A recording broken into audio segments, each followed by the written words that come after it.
This channel is for adults and not for kids. Hey guys, thanks for stopping back by. So, last week, I think it was last week, I was showing you guys this new Ultraman figure that I got in. The new SH Figurarts Super Duper Ultraman. I forget what he's called, but it's like the nicest Ultraman figure they have made. And after I got done doing that video, I realized I didn't show you guys any of the bad guys. I think I might have threw a Bolton in there at the end of the video, but I didn't really show them off. So I thought today I would show off Ultraman's villains. And Ultraman has some of the coolest looking Kaiju villains. This is everybody's favorite Kaiju villain of Ultraman. This is the Bolton. Bolton Seijin. Seijin is the Japanese word for alien.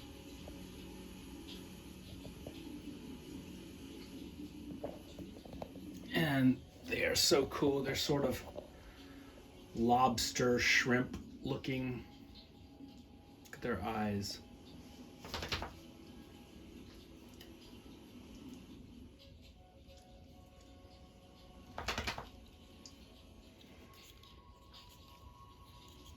Let's show him off.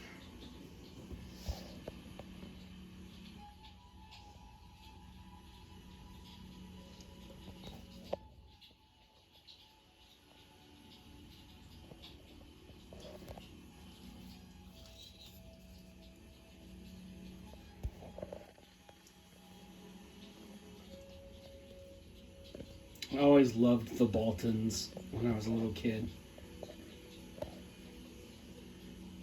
Their laugh used to creep me out.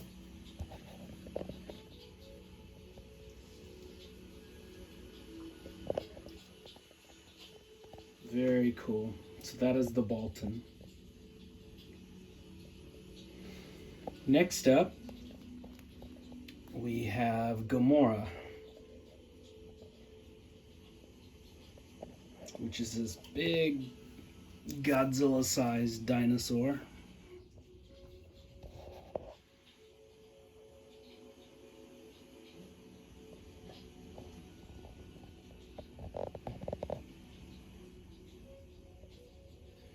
You just can't beat that original Ultraman show as far as the creativity put into all the monsters, all the designs. They're just beautiful. Gamora has this giant tail, and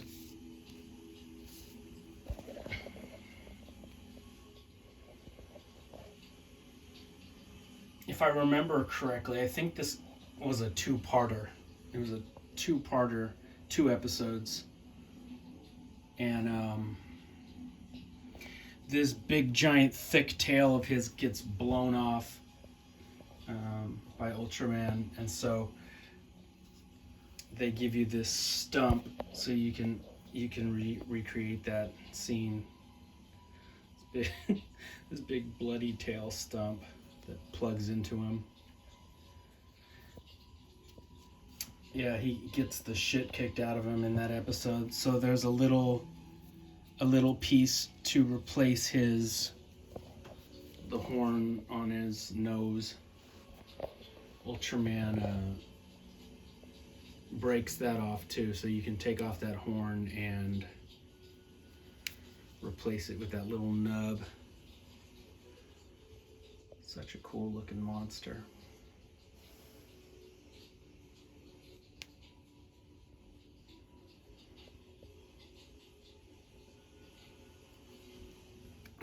These Ultraman figures are really nice. I love these things.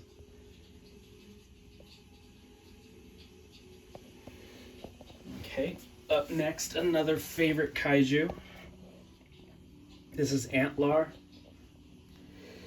He was that giant beetle that lived in the sand.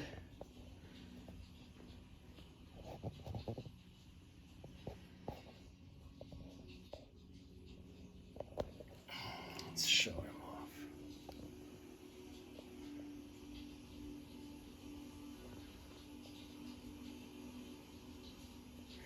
He's got like a little beaky mouth in there, and if memory serves me right, I think you can open that little beak up. Trying to do this one-handed.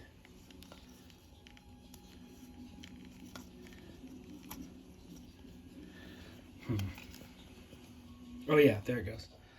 So yeah, the little mouth opens up, little like bug beak. He has a really nice paint job on him. Look at his back. Isn't that pretty? Like a dark German gray color, and then this really pretty blue with some green on it.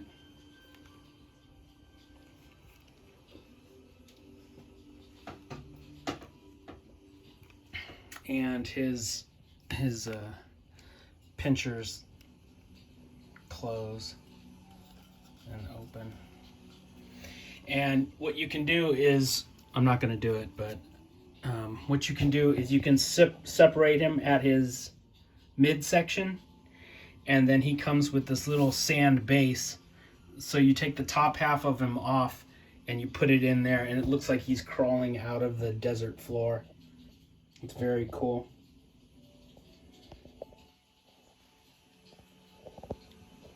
So that is Antlar.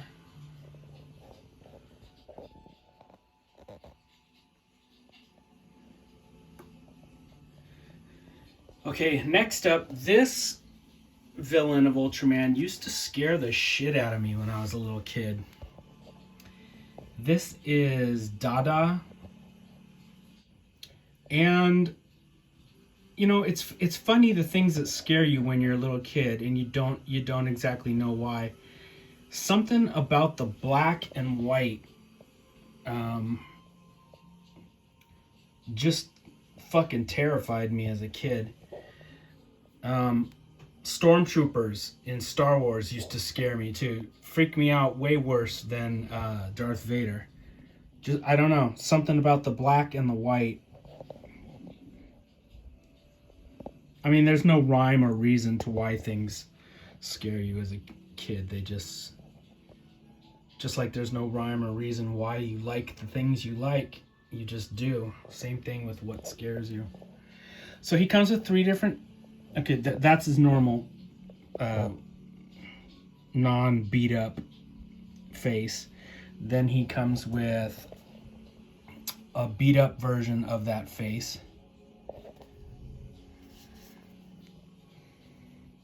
This is after he gets his ass handed to him by Ultraman. And then 2 other faces. The Dada is really weird looking. He's like this crazy, sort of like a totem pole come to life. I mean, the way the faces look, they look like, I don't know, indigenous people's masks or something. He comes with some fists, some splayed open hands, a couple of hands that hold on to his neat looking gun.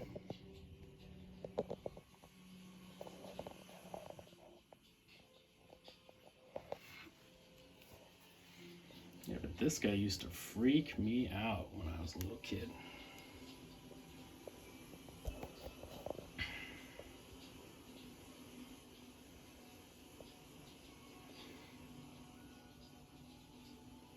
And it's got these weird, freakish, big heads that look...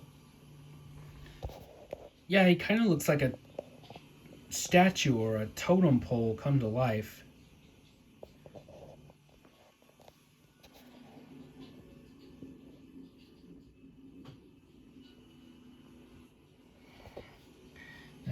design encompasses his whole body.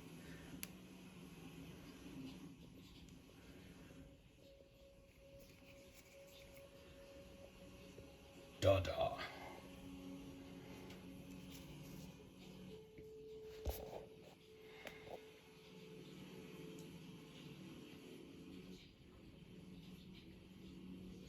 Okay, up next is Zerub.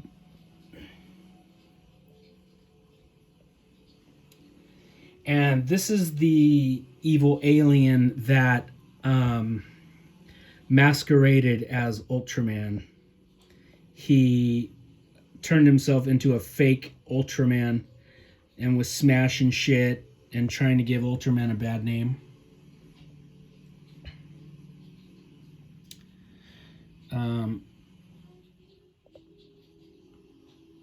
He's always been cool looking. So he comes with splayed open hands and fists and some holding hands. He comes with his little translator radio thing that would translate his speech into English, so, well, I guess into Japanese, so that everybody could understand what he was saying. This little tool is for, you pop that head off there at the shoulders, you pop the whole head off, and then you take this little tool and you pop those little ears out. Those little red ears that are sticking out from his head.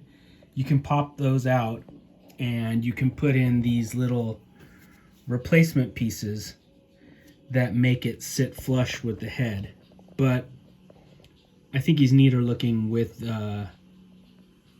those little things sticking out.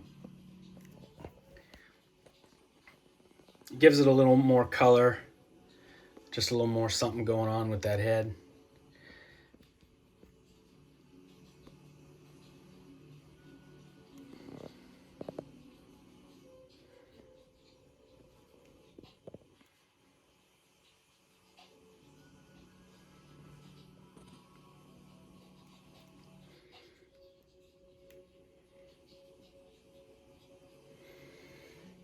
If you guys don't want to know anything about the Shin Ultraman movie, plug your ears for the next 10 seconds. Okay? So he is in the that new Shin Ultraman movie. And I liked the way he looked. I don't like it as much as I love this classic look. But as far as redesigns go, it looked pretty cool.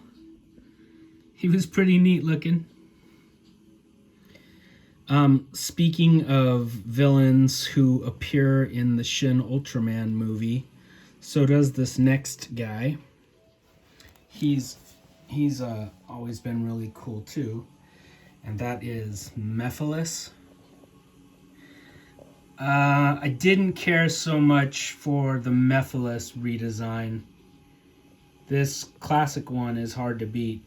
I mean, the classic one of him is, better than the redesign too, but between the two of them, this guy's redesign looked nicer. This guy's redesign I really didn't care for. But this is the classic version of Methodless.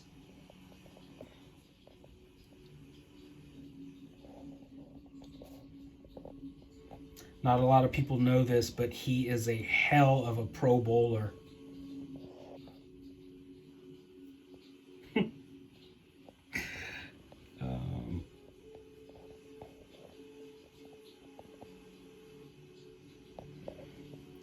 Sometimes when I say goofy shit or tell a joke, I don't know, some people just don't get it. Maybe if I had a laugh track, they would be like, oh, I guess that's funny. We're supposed to laugh at that. Look at his face. Isn't that cool?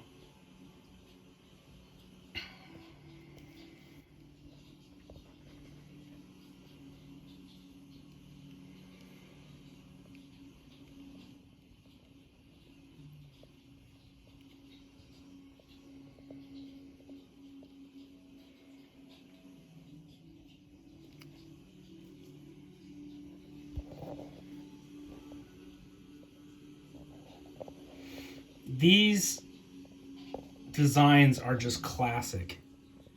You know? They were really firing on all cylinders when they were making this show. The creativity was just on high.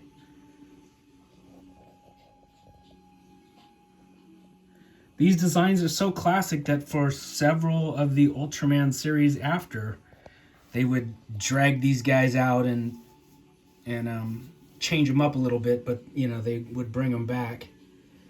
They still bring back these guys for some of the modern Ultraman shows. And last but not least,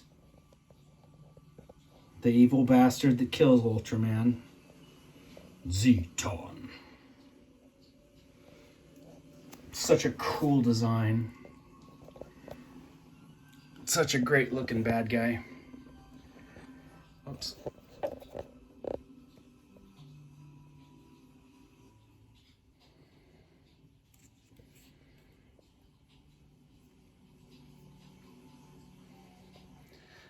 I think I showed you this guy with those Shoto figures.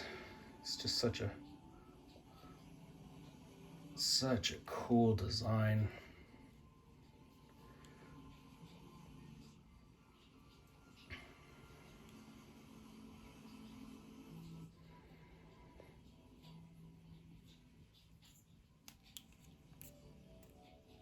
Look at his little tail. And he came with, let's see, what parts did he come with? He came with, this is neat.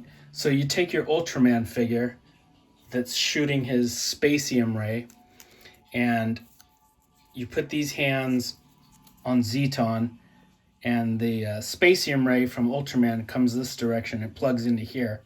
So it looks like in the episode, Zeton is capturing Ultraman's ray.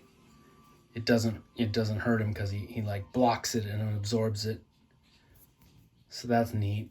You can plug those hands into him, and then it looks like he's absorbing Ultraman's effect. And then he comes with his hands that have his ray that shoots out and hits Ultraman in the color timer, and that's his death blow. So he comes with that. Very cool.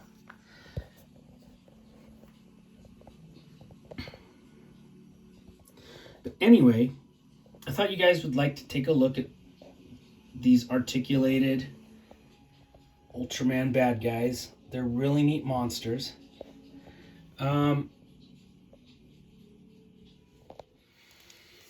There's only one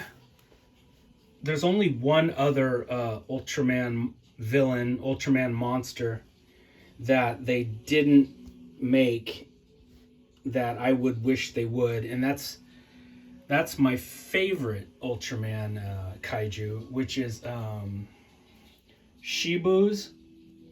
It's this kind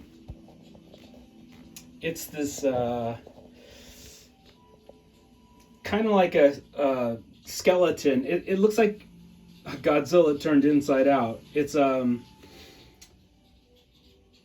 like a big giant kaiju dinosaur like Godzilla, but he's got like a skeleton motif. He's got like bones on the outside of him. And he's the one that he didn't want to fight Ultraman at all. All he wanted to do was get back up into space. And so they tie his ass to a rocket that's colored like Ultraman. And basically Ultraman has to get him back up into space. That was my favorite Ultraman kaiju. Shibu's. And they have not made a action figure, one of these articulated ones. I've got plenty of vinyls of him, but I was hoping that they would make one of these Monster Arts versions of him. Maybe someday, you know, never say never, because as soon as you don't think something's going to get made, it gets made. So, anyway, those are the villains, guys. I hope you liked looking at them. and I will be back with some more cool stuff later. Okay. Have a good weekend. Bye.